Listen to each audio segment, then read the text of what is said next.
ঘনিয়ে আসছে ৯ জুলাই। যুক্তরাষ্ট্রের প্রেসিডেন্ট ডোনাল্ড ট্রাম্প যে সময়সীমা বেঁধে দিয়েছিলেন তার মেয়াদ শেষ হতে যাচ্ছে। এরপর কি হবে? বিশ্ব অর্থনীতি কোথায় যাচ্ছে? শুরু হবে কি নতুন এক বাণিজ্য যুদ্ধ? গত ২ এপ্রিল ট্রাম্প ঘোষণা দেন যুক্তরাষ্ট্রের প্রধান বাণিজ্য অংশীদারদের পণ্যে পাল্টা শুল্ক আরোপ করা হবে। কোনো ক্ষেত্রে শুল্কের হার ছিল ৫০% পর্যন্ত। তিনি বলেন, এটি হবে যুক্তরাষ্ট্রের আসল স্বাধীনতা দিবস। বিনিয়োগকারীদের মধ্যে তৈরি হয় ভয়াবহ আতঙ্ক। ওয়াল স্ট্রিট কেঁপে ওঠে, বন্ড বাজারেও পড়ে ব্যাপক প্রভাব। সেই আতঙ্ক সাময়িকভাবে প্রশমিত করতে ট্রাম্প ৩ মাসের সময় দেন। সময়সীমা শেষ হচ্ছে ৯ জুলাই রাত ১২টা ১ মিনিটে। কিন্তু প্রশ্ন উঠছে, তারপর কি হবে? নতুন করে শুল্ক বাড়বে? আরও কড়াকড়ি আসবে?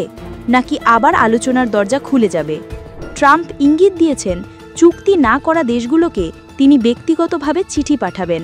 তাতে লেখা থাকবে, অভিনন্দন, এখন থেকে আপনারা ২৫% শুল্ক দেবেন।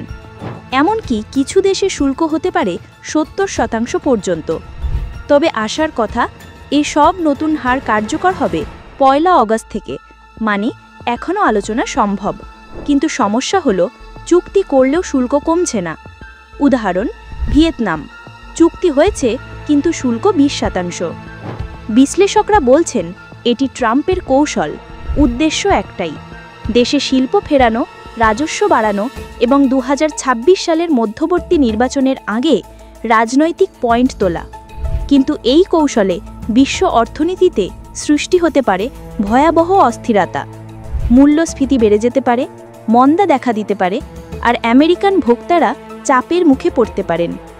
৯ জুলাইয়ের পর কি হবে সেটা এখনও অজানা, কিন্তু নিশ্চিত হওয়া যাচ্ছে বড় কিছু আসছে। বিশ্ব অর্থনীতি আর ট্রাম্পের সিদ্ধান্ত একসঙ্গে নতুন এক অধ্যায় লিখতে যাচ্ছে। আপনি কি মনে করেন ট্রাম্পের কৌশল সফল হবে, নাকি এই শুল্কই ডেকে আনবে বৈশ্বিক অর্থনৈতিক সংকট?